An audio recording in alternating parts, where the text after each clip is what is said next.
महिमान ममानमेकम् ओमक्षराद्यखिलवाङ्मय हेतुभूतं यं शङ्करं सुगतमीशमनीषमाहु अरहन्तमूर्जितमहं तमहं नमामि।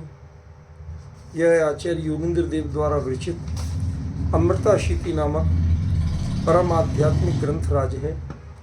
इसमें दूसरा छंद अपना चल रहा है। पहले छंद लेते हैं, सामान्य अर्थ लेंगे, फिर विशेष चर्चा आगे करेंगे। भ्रात प्रभात समये त्वरितः किमर्थम अर्थाय चेत सच सुखाय ततः ससार्थ यद्देवमासु कुरु पुण्यमतोर्थ सिद्धि पुण्यैर्विना नहि भवन्ति समीहितार्थ। यह आक्षेपणी कथा का एक बहुत ही सुंदर दृष्टांत है, प्रारूप है। इसमें आचार्य देव किसी सामान्य संसारी जीव जिसकी पात्रता को वो परख रहे हैं, उससे ये संबोधन कर रहे हैं। शुरुआत है भ्रात, अरे भाई, प्रभात समय, सुबह सुबह के समय में, त्वरितः, जल्दी जल्दी, किमर्थम, क्यों कर रहे हो, जल्दी जल्दी कहाँ जा रहे हो। अर्थाय चेत, यदि तुम पैसा कमाने के लिए जा रहे हो, अर्थ के लिए जा रहे हो, तो सच्चा सुख है, उस अर्थ से यदि तुम्हें सुख मिलता है तथा ससार्थ, तभी वो सार्थक है। कोरी मजदूरी मिले तो कोई फायदा नहीं है। यद्यवम, यदि तुम्हें ऐसा अर्थ चाहिए जिससे सुख मिले, तो आसु कुरु पुण्यम, जल्दी से पुण्य करो। ये तो अकेला पाप, मजदूरी तो अकेला पाप, पैसे के चक्कर में भागना तो अकेला पाप। तुम पुण्य करो, उससे तुम्हें सुख देने वाला अर्थ मिलेगा। अतोर्थ सिद्धि, उससे अर्थ की सिद्धि होगी। पुण्य ही विना नहीं भवंती समीहितार्था, ये इनका नीति वाक्य है। आगे भी दो एक बार कहेंगे। पुण्य के बिना कोई भी मनचाही चीज नहीं मिलती है। मेरे से कई लोगों ने इस बारे में प्रश्न किया था कि योगेंद्र देव स्वयं, आचार्य कुंद देव, ये तो पुण्य की निंदा करते हैं, पुण्य को पाप सम का है, वो ज्ञानी है, ऐसी बातें करते हैं। तो यहाँ पर पुण्य से बात शुरू क्यों कर रहे हैं? ज़्यादा आपको बेचैन होने की ज़रूरत नहीं है। आपको जब बता दिया ये आक्षेपणी कथा है। आक्षेपणी कथा माने सामने वाले की बात में हाँ में हाँ करना, लेकिन आंख बंद करके नहीं करना। उसे लगे कि हाँ भाई बिल्कुल सही है। जैसे डॉक्टर के पास जाओ, डॉक्टर साहब आप इंजेक्शन तो नहीं लगाओगे? अरे इंजेक्शन क्यों लगाएंगे? नहीं साहब, अरे लगा भी, कोई जरूरी भी हुई, चेक तो करने दो। जरूरी हुआ तो पता ही नहीं चलेगा तुम्हें, ऐसा लगाएंगे। नहीं मुझे बहुत दर्द होता। अरे तुझे दर्द हो जाए तो कहना। अब उसको सारा आश्वासन ही तो दे रहे हैं। ये कब कह दिया कि इंजेक्शन नहीं लगाएंगे? समझिए ना। तो इलाज तो इसमें है, और वह पहला इलाज क्या है? पाप भाव की भूमिका से यदि पुण्य भाव में नहीं आएगा तो जीव धर्म भाव में कभी जा नहीं सकता। पाप से धर्म का सीधा रास्ता नहीं। ध्यान रखना, उदय की बात नहीं कर रहा हूं, भाव की बात कर रहा हूं। हमारे बहुत से लोगों को बड़ा भारी भ्रम है कि जब तक हमें पुण्य का उदय नहीं होगा तब तक पुण्य आत्मा ही धर्मात्मा बन सकते हैं। ये टोटली भ्रम है। यहां पुण्य के बिना जो नहीं कहा, वो उदय की बात नहीं कही, भाव की बात कही। ठीक है ना? क्या पुण्य भाव में आओगे, पाप भाव छोड़ोगे, पुण्य भाव में आओगे तो धर्म में पहुंच पाओगे। यदि पाप भाव में रबे रहे तो यहां से सीधे धर्म में पहुंचने का रास्ता नहीं। यह एक मनोवैज्ञानिक और धार्मिक प्रयोग है जो आचार्य ने सिंपल शब्दों में समझाया कि पुण्य के बिना तुम जो चाहते हो वो होने वाला नहीं। तो भाई साहब, हम तो चाहते हैं कि हमारे खूब गाड़ी बंगला हो, कोई बात नहीं। तुमने गाड़ी ली, पहले दिन ठुक गई, तुम जेल गए, चलेगा? नहीं ऐसी गाड़ी नहीं चाहिए।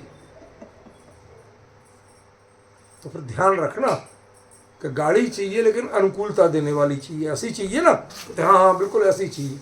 तो तुम्हें अनुकूलता देने वाली गाड़ी चाहिए, थोड़ा पुण्य करो भाई, उसके बिना नहीं आएगी ऐसी गाड़ी, समझ में ना। पुराने पुण्य के उदय से के लिए नहीं आएगी, वर्तमान में करना पड़ेगा। ये जो चेंज किया है गियर आचार्य ने, उस गियर को समझना पड़ेगा। हमारे लोग इसकी बारीकी नहीं समझते और बात करते हैं, वहां से गड़बड़ी शुरू होती है, समझ गया ना। हमें उसको अंतर समझना पड़ेगा, ठीक है। फिर दूसरी बात इसमें गौर करिए कि इसमें कहा ऐतराज किस पे किया, त्वरितः किमर्थ, तुम जल्दीबाजी क्यों कर रहे हो। व्यक्ति जल्दी किसमें करता है, जहां उसकी रुचि होती है। आचार्य ने रोका किसको है, कोई व्यक्ति संसार के भोगों की बात करे झगड़ा पड़ तैयार, लॉटरी का पैसा मैं जाता हूं बिहार, समझ गए ना। लेकिन कोई गंभीर बात करो, देखते हैं अब आज कर लेंगे, कल कर लेंगे, कल से कब से शुरू करोगे, देखते अनुकूलता आने, वो इसमें राजी ही नहीं होता। और जो धर्म कार्य में एकदम से राजी दिखे, उसमें भी खतरा कम नहीं समझना, क्योंकि वही एकदम पूरे दम से है लगे जाएंगे कहीं भी, वो सब सांसारिक भोगों की कामना से लगते हैं, वो धर्म के लिए नहीं लगते, आत्महित के लिए नहीं लगते। इसलिए आपकी जो जल्दीबाजी है, आपकी जो त्वरा है, आपकी जो स्पीड आती है, आपको जो जोश बढ़ता है, उस पर आचार्य कह रहे थोड़ा सा धैर्य, अति उत्साही मत बनो। तेरे साहब क्या बात करते हो, वहां तो उत्साह होना चाहिए, होना तो चाहिए। आपको पता है साहसी और उत्साह, इन शब्दों का अर्थ मूल में अच्छा नहीं पढ़ा हो तो आज मेरे से जान लो। प्राकृत ग्रंथों में और संस्कृत ग्रंथों में आता है कि वहां कोई खटपट हो रही है, बगल के कमरे में कोई आवाज आ रही है, शायद कोई हो, देख के आऊं मैं। तो अगला कहता है अवीणाम साहसी हवे, कोई साहसी व्यक्ति हो सकता है। अरे जो दूसरे के घर में रात बेरात बिना बुलाए चोरी छुपे घुसने की हिम्मत करे, उसको साहसी कहा। बताओ कौन हुआ, बदमाश के भला आदमी, समझ रहे। ऐसे ही जिसके मन में विषय वासनाएं भरी हैं और जो धर्म का मंगल कलश लेके खड़ा है, अभिनाम साहसी हमें, इसका साहस खतरनाक हो सकता है। ये कोई भला आदमी नहीं है, तुम भला आदमी सोच के बैठे हो। भाई साहब उसने तो 10 लाख की बोली ले ली होगी। कभी आपने जाना उसका सोर्स ऑफ इनकम क्या है, वो कहां से देने वाला है, कैसे देता है, उसके इसके पीछे भाव क्या है, क्यों ली है।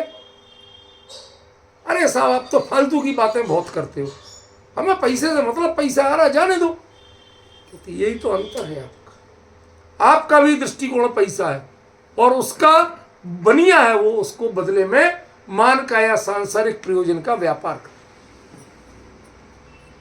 तुम्हें पैसा चाहिए, उसे मान चाहिए, दोनों एक दूसरे को बेच रहे और खरीद रहे। धर्म तो ठगा गया। क्या कहा, धर्म तो ठगा गया। सब लोग समझ रहे, पब्लिक समझ रहे कि ये कितना धर्मात्मा हो, ये कितने बढ़िया। आप मंच पे उन्हें बड़ी बड़ी मालाएं पहना के सम्मान देते हो,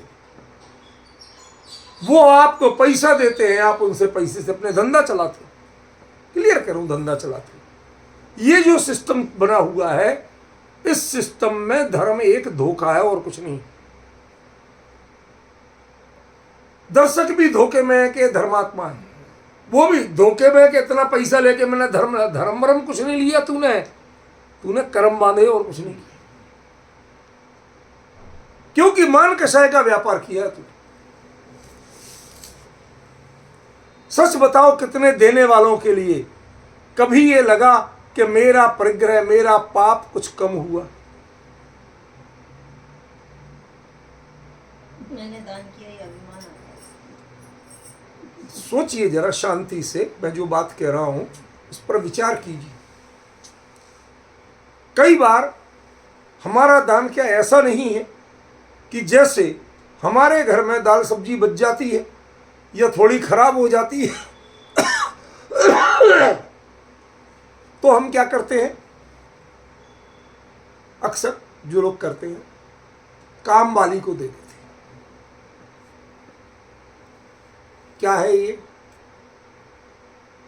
दान है, ये मदद है, ये भलमनसाहत है। अरे देने ही है तो हमारे यहाँ जैसी ईमानदारी से दो। देखो भाई, हमारे यहाँ कोई को लेना नहीं, ये आज की बनी बची है, तुम लोगी क्या? हम तुम पर कोई एहसान नहीं जता रहे, ठीक है ना? हम नहीं चाहते कि इसे कचरे में फेंकना पड़े, किसी के काम आ जाए। क्या इतनी ईमानदारी से स्वीकार करके देते हो आप? या ये चीज हमारे लायक नहीं बची, हमें ठीक नहीं लग रही, तुम्हें काम आती हो तो तुम देख के लेना। कितने लोग कह के देते हैं, तेरे लिए देख आज हमने इतना चीज बचाई। अरे बचाई क्या, तुम आया खाई नहीं गई, बच गई? बचाई क्या है तुमने? जो स्थिति आजकल एक नया ट्रेंड चल गया है, हमारे विजय जी भाई साहब ज्यादा बताएंगे। गवर्नमेंट ने टैक्सेशन सिस्टम में इंडस्ट्रियलिस्ट के लिए एक नया वो फंड लाए। आपको साल में कम से कम 2% से 5% तक चैरिटी के कामों में दो, उस पर आपको एक्स्ट्रा टैक्स बेनिफिट मिलेगा। नहीं तो उस पर एक लिमिट से अधिक इनकम का एक्स्ट्रा टैक्स लगेगा, आपका स्लैब बदलेगा। कई लोग कहते भाई साहब कोई जहां प्रॉपर चैरिटी का चल रहा हो हमें बताओ, हम तो भाई 10-5 लाख रुपए दे देंगे। आप बड़े दयालु। कहते भाई साहब दयालु काहे के, एक तो टैक्स से बचेंगे, आप लोग नाम पाटियां लिखवाते हो, ये हमारे स्थायी दानदातार है, मददगार है, समझ गए ना? समाज के बीच में मालाएं मिलती हैं और गवर्नमेंट से टैक्स बेनिफिट मिलता है। नहीं, ये व्यापार है। कहते साहब कुछ भी कहो, संस्थाओं को दान तो मिलता है, दान नहीं आए तो। मैं यही बात का आपको, यहां पर चर्चा संस्था चलाने की नहीं है, यहां चर्चा का विषय धर्म को समझना है। समझ गए ना? इसलिए संस्थाओं का मैनेजमेंट मुझे मत सिखाओ, मैं यहां धर्म के मैनेजमेंट की बात कर रहा हूं। आप मैनेज करो कि आप धर्म में कैसे हो या नहीं हो, और धर्म आपके जीवन में है या नहीं, आपके पल्ले में क्या आ रहा है।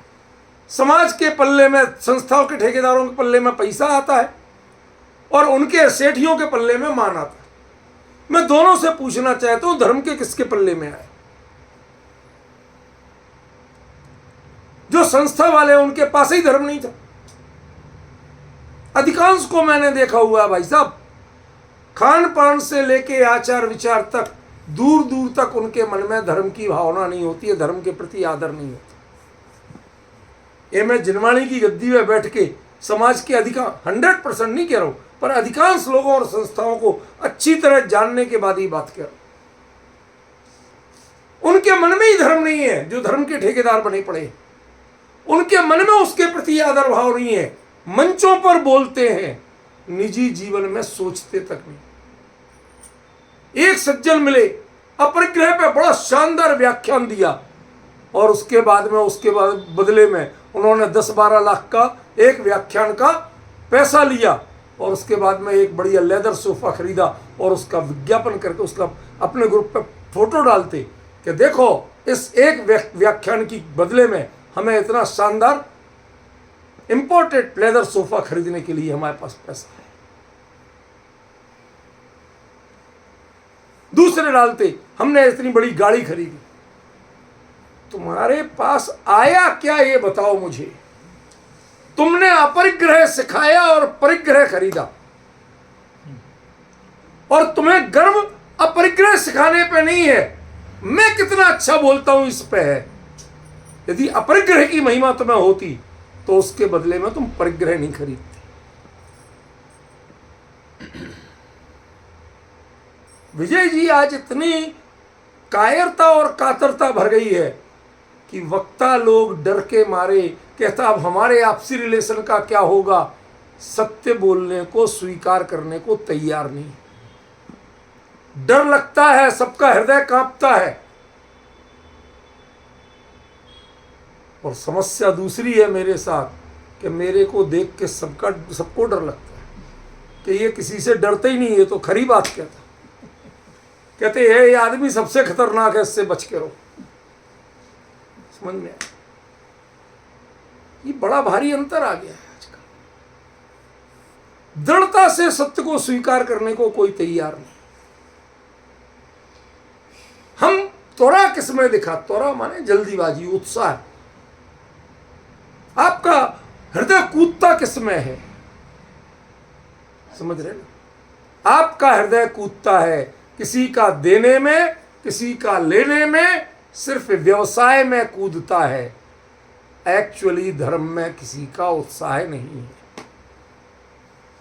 आत्महित में किसी का उत्साह नहीं है। जिन संस्थाओं में आमदनी नहीं है उनमें देखो कितने लोग धर्मात्मा हैं, कितनी सक्रियता से काम करते हैं। उन कार्यों में लोग, कार्यकर्ता और पदाधिकारी खूब जोर से लगते हैं जिनमें कुछ अच्छी बचत होना हो, बहुत पैसा आना हो।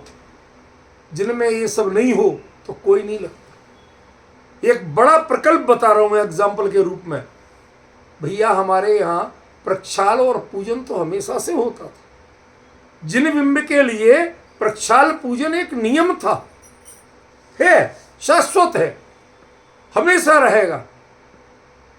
लेकिन उसमें एक नया दिमागी फितूर घुसाया गया। नहीं, शांति धारा का समाज को समझाया तुम्हें पैसा मिलेगा रोज बोलियां लगाने का। उसको समझाया कि तुम जेब कटवा के, माफ करना ये शब्द मैं अपमान के लिए नहीं बोल रहा हूं पर सोच समझ के बोल रहा हूं। क्यों? क्योंकि तू धोखे में होता है कि तेरे लिए पुण्य मिलेगा, पर पुण्य नहीं, निदान का पाप बंद होता है। पैसा भी जाता है और निदान का पाप बंद होता है। दान नहीं है, वो निदान है। समझे ना? मिथ्यात्व, माया और निदान, तीन शल्य कहेंगे। वो निदान रूपी शल्य है कि मैं ये दूं इसके बदले में मुझे ये मिले। वो व्यवसाय सिखाता है। आप भगवान के प्रक्षाल करने में भी वही जल डलता है और कुछ नहीं डलता। और शांति धारा आप कम डालो, ज्यादा डालो, नारे क्या करके डालो, वो सब छोड़ दो। मूल चीज तो उतनी है ना। लेकिन जिसके पीछे निदान नहीं है तो पुण्य मिलता है, और निदान हो घुस गया तो पाप का बंध है।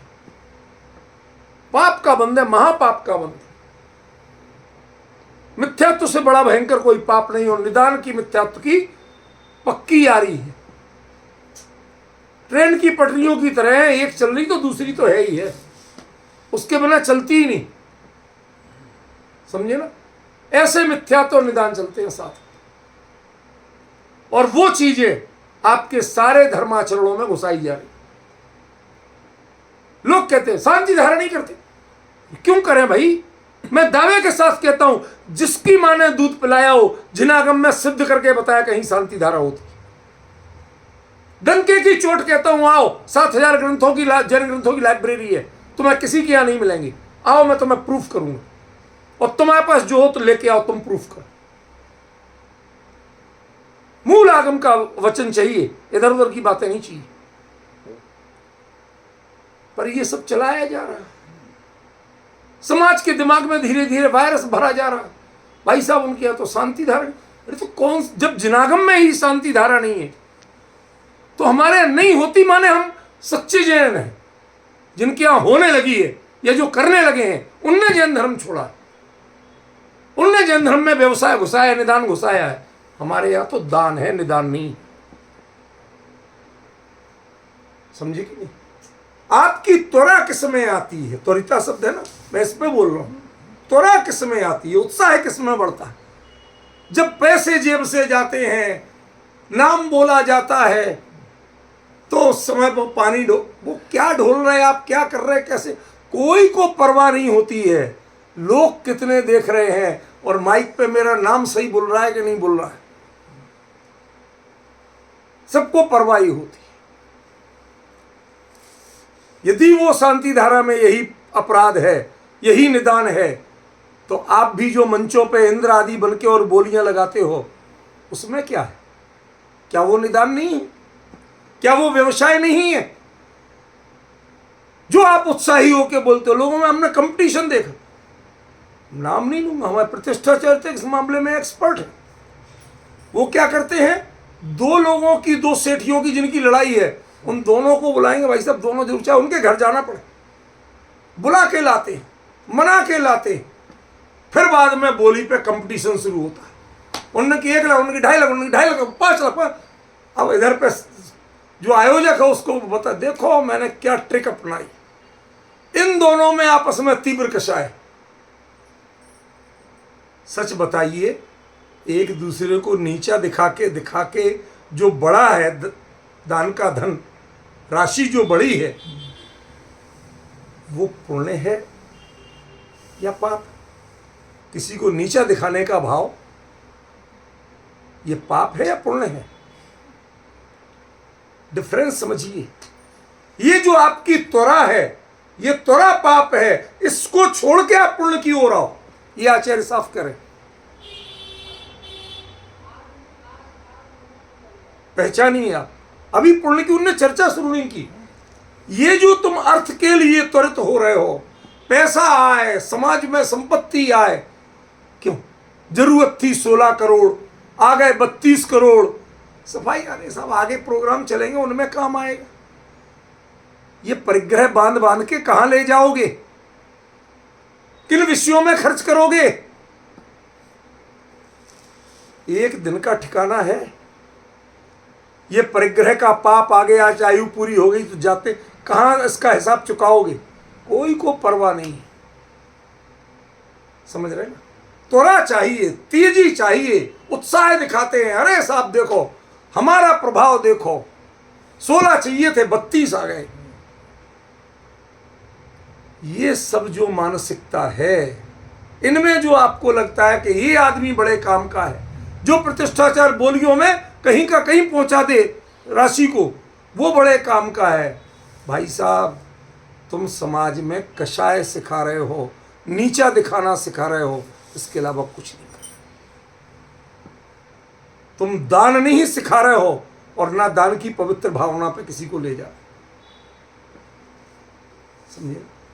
इसलिए जो धर्म है, जो दान है, वो त्वरा से नहीं होता है, वह बड़े धैर्य से होता है। शांति से विचारिए, लगे कि इतना हमने किया, हमें कुछ अपने लिए भी करना चाहिए। कुछ जो आप पहले कार्य की क्वालिटी देखिए, आवश्यकता देखिए, उसके बाद में उसमें खुद जाके कहिए। समझ में आया? किसी कवि ने लिखा है, खुद अपने मन से देना वो दूध बराबर, दूसरे के मांगे देना वो पानी, और वो देना है खून बराबर जिसमें खींचाता नहीं। अरे भाई साहब दो दो, अरे इतना बढ़ दो, अरे भाई साहब, ये जो कंपटीशन की भावना, ऊंच नीच की भावना, मान मनुहार की बातें यदि ये हो रही हैं, तो मुमुक्षु समाज को सावधान हो जाना चाहिए। हमारे गुरुदेव ने ये कभी नहीं सिखाया। विजय जी भाई साहब, मैं आपको बहुत ज़्यादा दिनों से नहीं जानता हूँ, इसलिए पिछली हिस्ट्री मुझे पता नहीं है, लेकिन मैं एक बात कह रहा हूँ दृढ़ता से। सन 77 में जब पहली बार सोनगढ़ गया, उस समय में एक चीज देख के इतना आश्चर्यचकित, गुरुदेव श्री के सुबह के प्रवचन के बाद बाबू भाई जी खड़े हुए तो हमें ये लगा कि बाबू जी इतनी हड़बड़ी कर रही की क्या जरूरत है, खत्म। ढंग से तो बताते, कम से कम जिसने दान दिया उसका नाम तो क्लियर हो, लोग सुन तो पाए। क्या हड़बड़ी है? और सब बातें बाबू भाई बड़े संतुलित शब्दों में बड़े धैर्य से बोलते। कहते गुरुदेव पसंद नहीं करते ज्यादा ये चर्चा करना पैसे की, मांगना तो है ही नहीं, प्लानिंग बताना है ही नहीं, लोग जो अपने मन से देते हैं उसकी भी ज्यादा चर्चा नहीं करना, जिससे ये नहीं लगे कि यहां पर जो चर्चा वार्ता अध्यात्म की चर्चा हो रही है वो पैसा कमाने के लिए हो रही है। नया आने वाला ये अर्थ नहीं समझ। 2 मिनट का समय फिक्स था, 2 मिनट का, चाहे 10 लोगों के बोलना हो चाहे 20 लोगों को, उतने मिनट में आपको खत्म करना है। उनके अनुयायियों से पूछना चाहता हूं कि आपने अपने गुरु की मर्यादा का पालन किया क्या? कुरावड़ पंचकलक में मैंने खुद देखा, राजस्थान में कुरावड़ है ना उदयपुर के पास, उस पंचकलक में मैंने देखा बाबू भाई जी को निर्देश थे बोलियां यदि हो, पहले तो गुरुदेव पक्ष में नहीं थे, पर बोलियां भी यदि होनी है तो बाबू भाई जी 5 मिनट का समय है, सारी बोलियां निपटाना है आपको, आगे समय नहीं है आपके पास। तो बाबू भाई जी भी बड़े अच्छे मैनेजर थे। वो एक अंबालाल काका जी थे उदयपुर के, जानते हो, मेरा बहुत घनिष्ठ संबंध रहा उनसे, बहुत आत्मीयता रही, बहुत खरे बोलने वाले थे। उन्होंने उनसे पहले सेटिंग की हुई थी। बाबू भाई जी आते बढ़ाते जाओ ताकि जो बढ़े, अब बढ़ गए किसी बोली पे, आगे बढ़ गए, अब सामने लेने वाला कोई है नहीं, तो छूटते ही काका अंबालाल जी बना जी उनकी ओर से। अब हमने देखा काका जी तो है ही नहीं वहां, वो किसी व्यवस्था में लगे और बाबू भाई जी बोले जा रहे। मैं जरा उनका थोड़ा चहेता भी था, मैंने पूछा बाबू भाई जी ऐसा कैसे, वो तो काका जी थे ही नहीं। कि उन्होंने मुझे इतने लाख रुपए तक के लिए वचन दिए हैं जिसमें जहां पड़े जरूरत उनका नाम लगा दो, जहां कोई नहीं हो लेकिन आपको जितना बढ़ाना है, जितना उत्साह बढ़ाना है आप करते जाओ, जो दूसरे देने वाले हो वो दे ले, नहीं हो तो मेरा नाम लगा दे। उस आदमी को कोई तालियों का पता नहीं, पता चला वो भोजनशाला में दरी बिछवा रहा है, खाना बनवा रहा है, साधर्मी आए हैं, एक एक व्यवस्था देख रहा है, उसे पता ही नहीं है कि मेरा नाम बोल रहा है, मेरे नाम से बोलियां लग रही। इतने निष्प्रही, इतने समर्पित लोग, ये था गुरुदेव का शासन, ये उन्होंने सिखाया था समाज को। आज घंटों घंटों बोलियां लगती हैं, भाई साहब भाई साहब भाई साहब होता है, नीचे पर्चियां लिए घूम रहे होते हैं लोग, शास्त्रीय विद्वानों की ड्यूटियां लगाई जाती हैं, उनको ऐसे हाथ जोड़ो, अरे भाई साहब जल्दी से ला के दो। शास्त्रीय विद्वान चपरासी की तरह ला के पर्चियां देते। बड़ा दुख होता है उस स्थिति को देख के कि आपके यहाँ पैसे का व्यापार कितना बड़ा हो गया दान के नाम पे, और गुरुदेव ने क्या चलाया था। आपकी जो त्वरा दिख रही है, इसमें जो उत्साह दिख रहा है, तेजी दिख रही है, ये अच्छी नहीं है। क्यों? क्योंकि ये मान या परिग्रह के लिए है, ये धर्म के लिए नहीं है, ये आत्मित के लिए।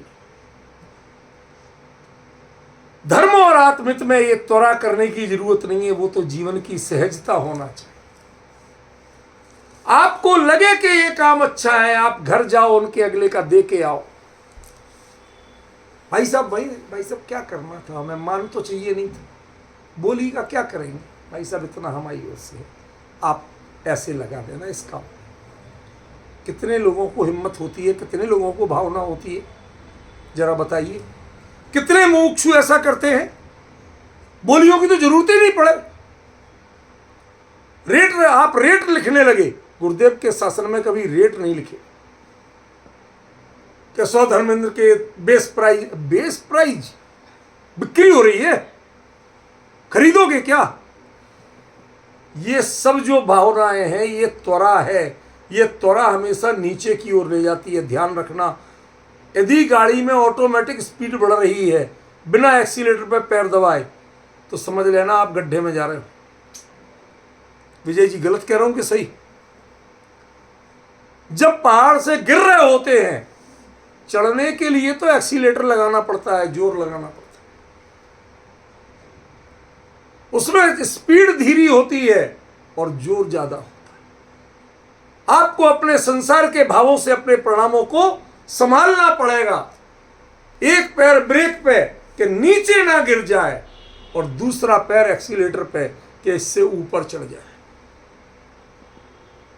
सच बताइए, अपने आप को विषय कसाय, चाहे मान कसाय हो चाहे कोई भी, उसके गड्ढे में गिरने से बचाने के लिए और आत्महित के मार्ग पे आगे बढ़ाने के लिए कितने लोगों ने प्रयास किए? कि आपकी गाड़ी चढ़ती है या गिरती है? पहाड़ चढ़ने में त्वरा नहीं होती है, उसमें दिखती है, जोर लगता है, तब थोड़ी आगे बढ़ती है। यदि बिना उसके तेजी आ रही है तो भाई साहब सावधान, दो ही स्थिति हो सकती हैं। वो शेख चिल्ली का दृष्टांत पड़ा था बचपन में। शेख चिल्ली की शादी हो गई, उसको अपनी बहू को लेने जाना था। वो सज संवर के तैयार हुआ। उस जमाने में साइकिल ही चलती थी, तो साइकिल में तेल पानी दे के, पंचर वंचर सब ठीक करा के, नया टायर ट्यूब करवा के वो बैठा आराम से। मिस्त्री को बुलाया, इधर आ मिस्त्री, कि ये ले 2 रुपए इनाम में, तूने साइकिल बहुत बढ़िया की, बिल्कुल पानी की तरह चल रही है। वो मिस्त्री भी चतुर था, उसने पैसे जेब में डाले। हाँ शेख चिल्ली जी बिल्कुल सही किया, जाओ जाओ जाओ। शेख चिल्ली बैठे, पेडल पे पेडल पेडल, क्या गाड़ी चल रही है, गुनगुनाने लगे, मजा आ गया, पता ही नहीं चल रहा, जरा भी जोर नहीं लग रहा। सुबह देखा तो वहीं के वहीं खड़े थे, ससुराल आई नहीं थी। क्यों? मुड़ के देखा, स्टैंड से गाड़ी उतरी नहीं थी। साइकिल स्टैंड पे थी, चलने में जोर कहां से आएगा? पहिया फुल घूम रहा है। ऐसे ही हमारे मिथ्यात्व के स्टैंड से गाड़ी उतरी नहीं है और धर्म के कार्यों का पहिया पूरा घूम रहा है। त्वरा दिख रही है लेकिन गति नहीं बन पा रही, 1 इंच भी आगे नहीं चले, वहीं के वहीं हमारी त्वरा समाप्त हो रही। इसलिए जरा पहचानो, आचार्य ने क्या कहा, त्वरिता किमर्थम, तुम जल्दीबाजी क्यों कर रहे हो? तुम्हें इतना उत्साह क्यों है? अब समझ में आया? उत्साह, साहसी, ये शब्द मूल में अच्छे नहीं माने गए। आज हम इनका अच्छे में प्रयोग करते हैं, ये हमारी कमी है, हम मूल को भूल गए, वरना मूल में कभी अच्छे नहीं माने। वो विचार करो, तुमसे नाम लिया और दौड़ गए। अरे भाई पहचानो तो सही। मेरे से अक्सर लोगों की कहना सुनना हो जाता है, बात शुरू करूंगा नहीं, वो भाई पूरी बात सुन तो ले, मैं क्या कह रहा हूं, पूरा सुनना नहीं, आधा वाक्य सुना और दौड़ने लगे। सब्र कर भाई, पहले पूरी बात समझ। किसी ने पूछा फला ट्रेन करो, वो खड़ी, दौड़ के चला। जाना कहाँ है कि जाना, ये तो झांसी जाने वाली है, तो दिल्ली जाने वाली बैठना चाहिए, तो इसमें क्यों बैठ रहा? त्वरिता सीधे दौड़ लगा जाओ। ये विवेक नहीं है, समझदारी नहीं। हमारे यहां कहते पूर्व चलने के बटोही बाट की पहचान कर। रास्ता तो जानो क्या है, मंजिल पहचानो क्या है, वहां पहुंचने का समय और तरीका क्या है। क्या आपकी आकुलता से, आपकी हड़बड़ी से हो जाएगा? आप ट्रेन में समय पहचान के रखते हैं, सुबह इतने बजे पहुंचेगी, तो रात को चैन से सोते हैं कि हर 5 मिनट पे देखते हैं।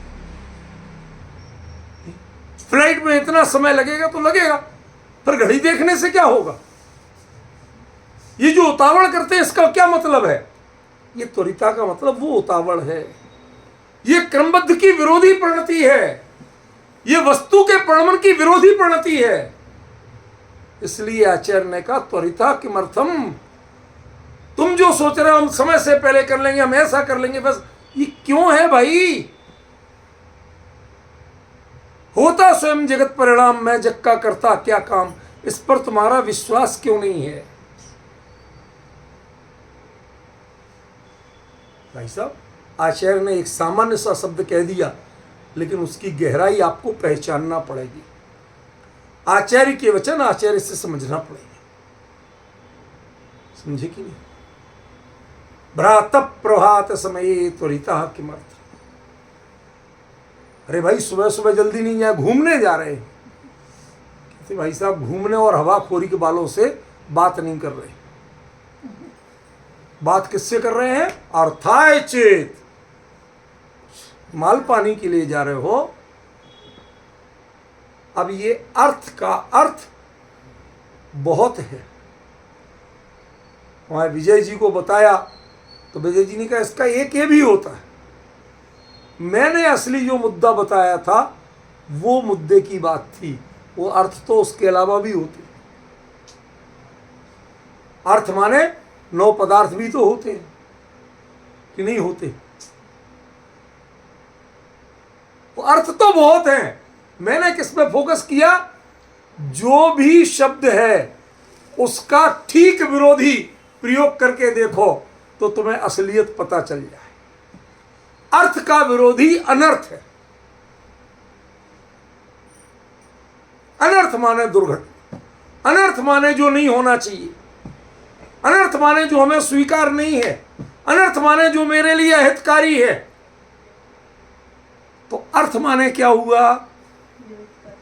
धन। जो मेरे लिए हितकारी है वो अर्थ। भाई रिवर्स करके देखो ना तो पता चलेगा।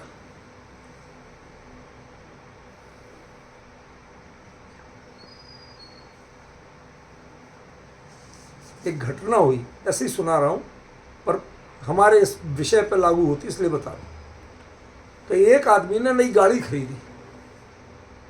अब वो गाड़ी लेके अपने गांव गया 20 किलोमीटर दूर, घर के लोगों को दिखाने। लौट के आया, लौट के आके कंपनी में गया, गाड़ी तुम्हारी बिल्कुल बकवास है। तो क्यों? गया जब तो बहुत आसानी से गई। जाने के लिए 5-5 गियर, लौटने के लिए 1 गियर। भला आदमी रिवर्स में आया था, गाड़ी घुमा के नहीं चला पाए, रिवर्स में आ रहा। अरे रिवर्स मतलब गाड़ी को सीधा करने के लिए रिवर्स होता है, गाड़ी को चलाने के लिए रिवर्स नहीं होता है। गाड़ी को रोड पर सही दिशा में लाने के लिए होता है। इसलिए कहीं से रिवर्स करना पड़े अपनी प्रणति को, तो वो रिवर्स करना, उसे चलने का तरीका मत मान ले। गाड़ी भी तेल पिएगी, स्पीड भी नहीं मिलेगी, चलने में खतरा रहेगा, दुर्घटना का खतरा। इसलिए संसार मार्ग से रिवर्स गियर नहीं लगाना, रिवर्स होके सीधे चलना।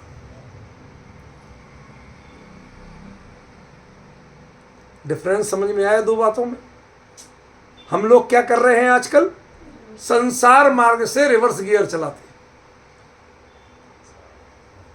तुम विषय भोग में जाते हो, हम विषय भोग बिल्कुल छोड़ के बैठेंगे। तुम टाटर नमक खाते, हम टाटर नमक का त्याग करके बैठेंगे। इसको ही रिवर्स चलने को हमने धर्म मान रखा। ये जो रिवर्स की, आप गलत जगह जा रहे हो, गाड़ी मोड़ लो, वो रिवर्स गियर खाली गाड़ी को घुमाने के लिए है, उससे आपको मंजिल तय नहीं करनी है। जो बाहरी त्याग हैं ये गाड़ी के रिवर्स गियर हैं। चाहे वो भोग का हो, चाहे वस्त्र आदि साधनों भोग का हो, और चाहे वो परिग्रह का हो, किसी का भी हो, इनका जितना त्याग और दान बताया ये रिवर्स गियर हैं।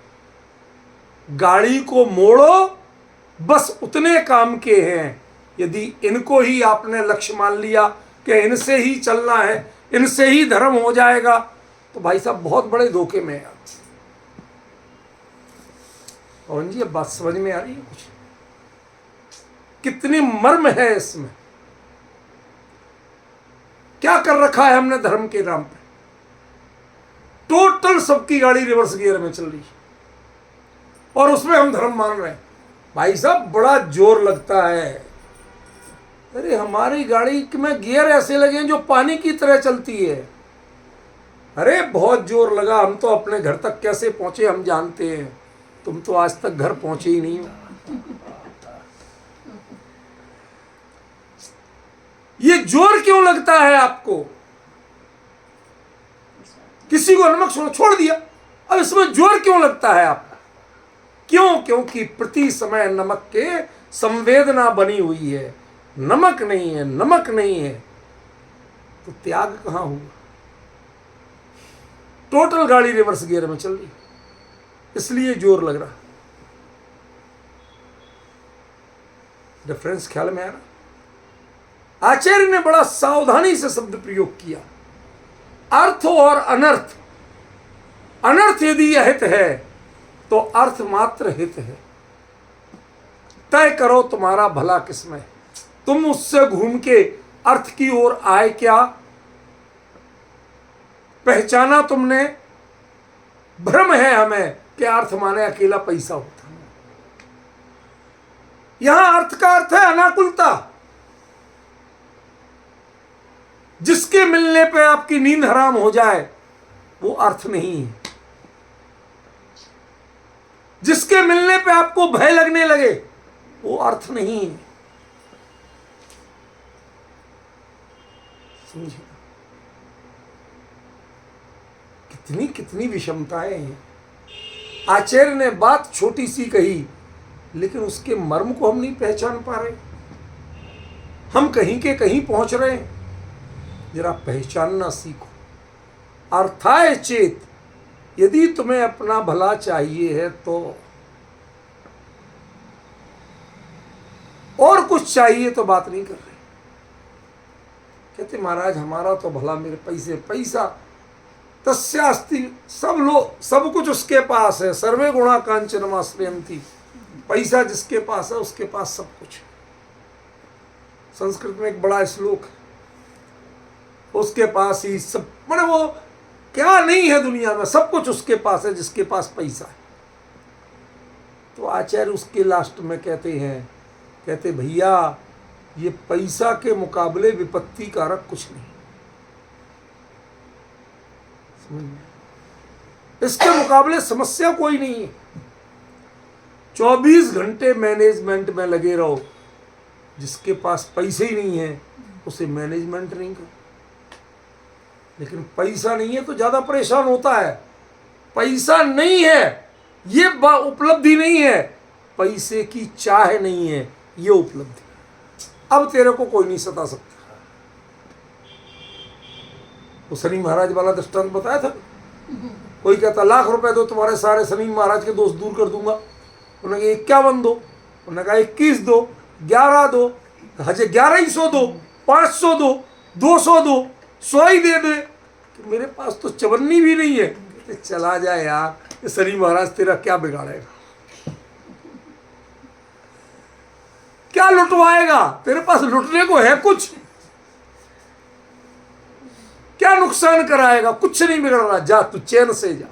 जो निर्भर है पर के परिग्रह के आकर्षण से, उसके लिए कौन दुनिया में लूटने वाला है भाई? बता तो सही, क्या लूटेगा कोई? समझ गए? कोई नहीं लूटने वाला। तू निर्भर होके जा। तेरा स्वरूप ये परिग्रह की लालसा मेरा स्वरूप नहीं है। मुझे उसकी चिंता नहीं है, उसकी आकुलता नहीं है। ये निराकुलता तेरा स्वरूप है। सचा सुखा है। कहते तुम यदि तुम्हारा प्रयोजन, तुम्हें अपनी भलाई सुख में लगती है तथा सा सार्था, तब तो तुम्हारे हित की बात सही अच्छी है, तब तुम्हारे अर्थ की बात अच्छी है, तब विजय जी के हिसाब से प्रयोजन की बात अच्छी है। अन्यथा तेरा प्रयोजन ही खोटा है। तूने पैसे को प्रयोजन बनाया, तूने अपने हित को प्रयोजन नहीं बनाया। ये सबसे खतरा की बात है। समझ? और हित तो हमने चुना है, लेकिन सुख नहीं चुना। ये जो वैद्य होते हैं ना, वैद्य, इनकी खास पेटेंट डायलॉग होता है, ये दवाई लेना और मिर्च गुड़ तेल खटाई का परहेज करना। अब ये जनानियां क्या करेंगी? क्यों? जहां 12 मासी आम अमचूर की चटनी तैयार रहती हो, खट्टी मीठी, वो काहे के लिए बनती है रोज? बताना जरा। चाट पकौड़ी के लिए। जब चटनी तैयार है तो कुछ ना कुछ तो बनेगा ना विजय जी, कि नहीं बनेगा? बनेगा। उस चटनी के लिए, उस सौंठ के लिए रोटी नहीं बनती। रोटी से कोई नहीं खाता, दलिया से कोई नहीं खाता, खिचड़ी से कोई नहीं खाता। वो तो चाट पापड़ी पकौड़ी से खाई जाती है, कचौरी समोसे से खाई जाती है। सारी बीमारियां आती हैं। एक चीज दिखती है घर में, पता चलता है इस घर में बीमारी पलेगी। समझ गया? आपको जिसमें हित बुद्धि दिखती है, जिसमें मजा आता है, वैद्य सबसे पहले उसी का कनेक्शन काटते हैं। मिर्च, गुड़, तेल और खटाई, 4 चीजें माइनस कर दो। अब तो भाई साहब दलिया खिचड़ी के अलावा बचेगा क्या?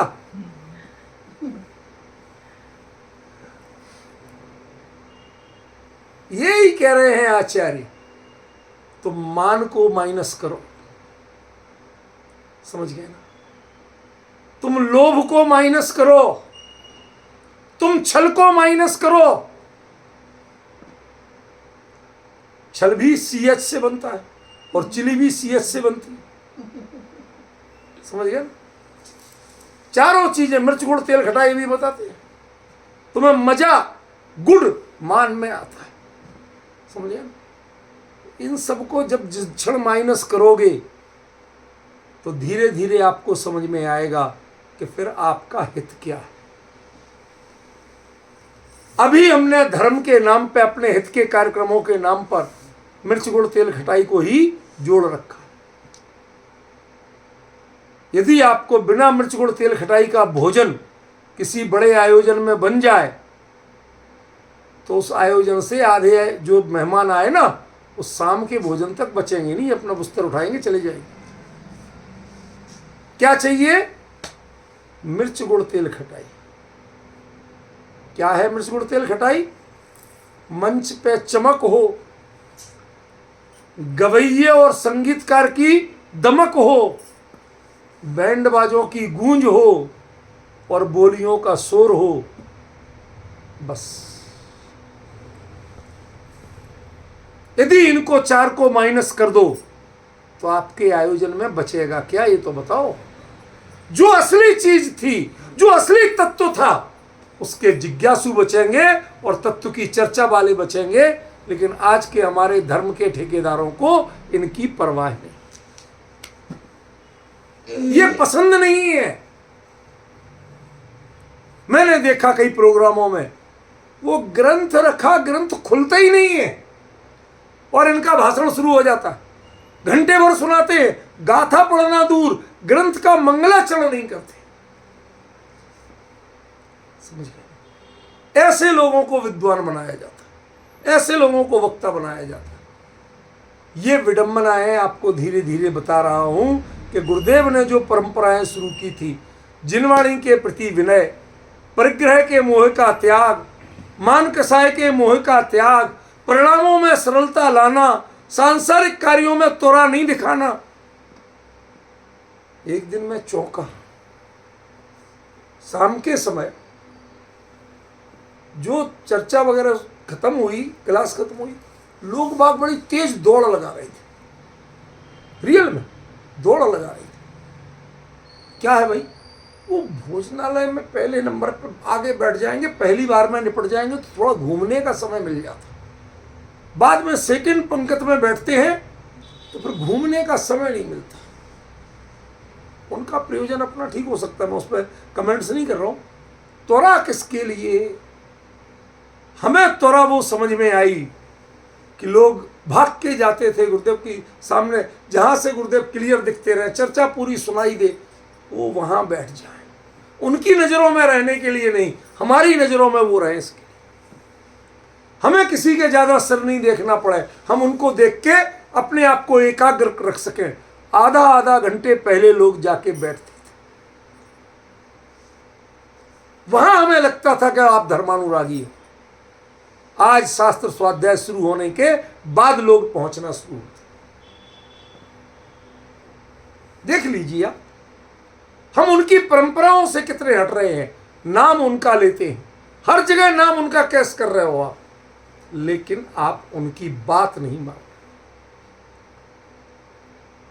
समझ में आ रहा? इसीलिए आचार्य ने कहा अर्थाय चेत, प्रश्न खड़ा किया, बड़ा क्वेश्चन मार्क लगाया। अर्थाय चेत, तुम अर्थ के लिए ही जा रहे हो, किसी और के लिए जा रहे हो? तुम मंदिर जा रहे हो, दान दे रहे हो, उपवास कर रहे हो, जो कुछ भी कर रहे हो, तीर्थ पे जा रहे हो, क्यों जा रहे? पहले तय करो। अपने हित के लिए जा रहे हो कि घर में रहते पड़े पड़े ऊब गए थे, अब जाए कहीं तो हो आए।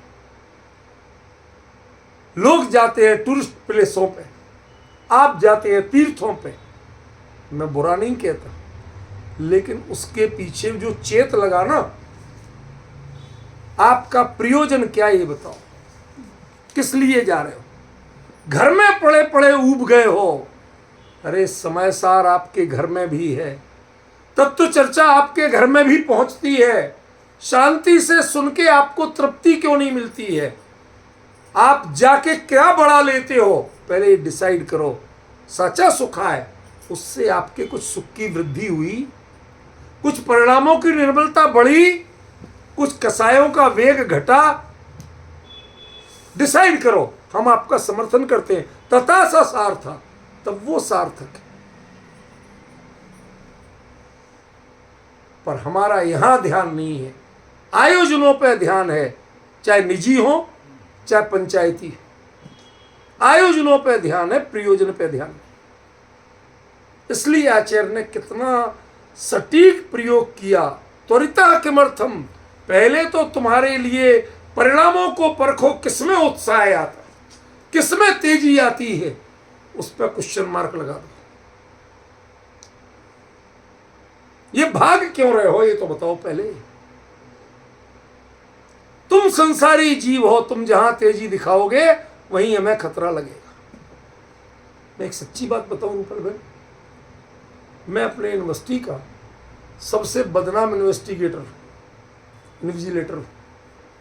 एग्जाम में जहां पहले जाता था तो मैंने कई बार तो ऐसा होता था, आधे से ज्यादा बच्चे सब पेपर ही नहीं देना हमें, ये लोग काफी, हम तो जा रहे हैं।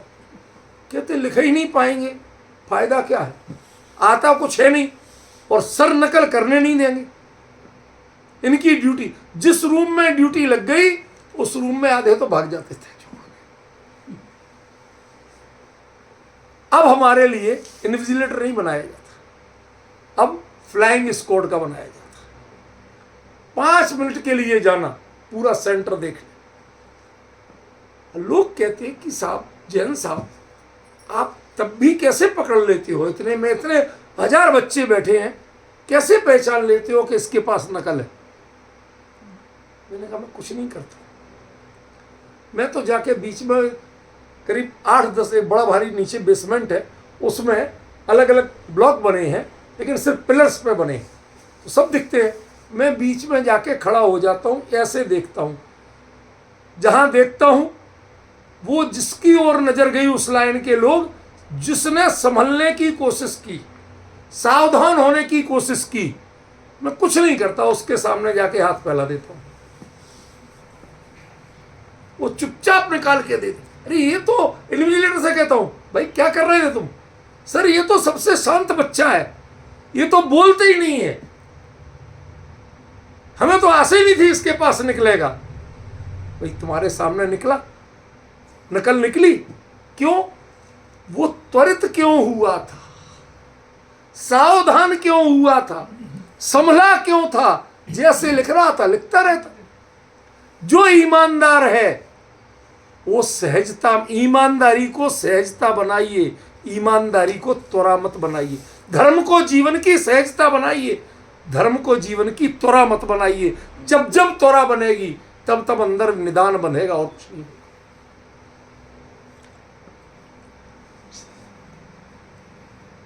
ये आपकी त्वरा बताती है कि आप धर्म के नाम पर निदान बांध रहे हो, उसमें उत्साह होता है। भगवान के दर्शन शांति से करें। 11 बजे जाओ, शांति धारा हो चुकी हो, सब कुछ हो चुका हो, भीड़ छट चुकी हो, भगवान वही हैं, इत्मीनान से दर्शन हो सकते हैं। लेकिन हमें मजा नहीं आता, मंदिर सूना पड़ा था, भगवान अकेले बैठे थे।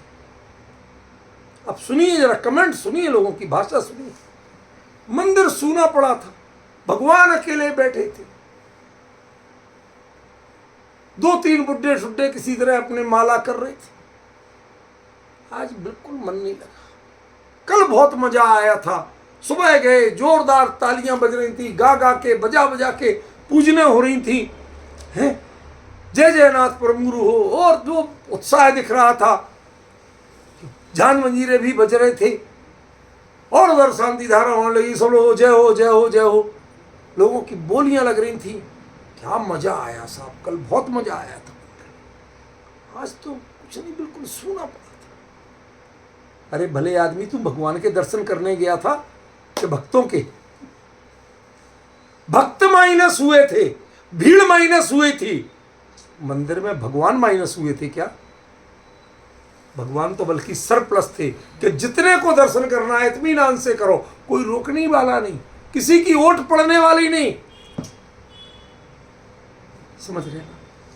लेकिन आपको भगवान में मजा नहीं आया, आपको भक्तों की भीड़ में मजा आ रहा था।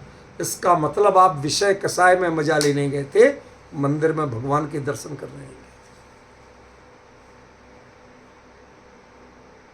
आपको मजा किसमें आता है, आपको आनंद किसमें आता है, किसमें तृप्ति लगती है, पहले डिसाइड करो। अर्थाय चेत, तुम्हें अपना प्रयोजन क्या है ये तय करो कि प्रयोजन वही है जो तुम्हें सुखी करे। यदि उसमें दुख मिलता है तो उसे प्रयोजन कभी मत बनाओ। जिसमें इतने से भी कष्ट की अनुभूति हो, इतनी सी भी आकुलता लगे, उसे अपना प्रयोजन मत बनाओ। आपको जाके तीर्थ यात्रा जाके निराकुलता होती हो तो जाके करो, निराकुल हो, और नहीं जाके होती हो तो बिना जाए रखो। समझ में? कितना दिया, कितनी जगह गए, ये इंपॉर्टेंट नहीं है।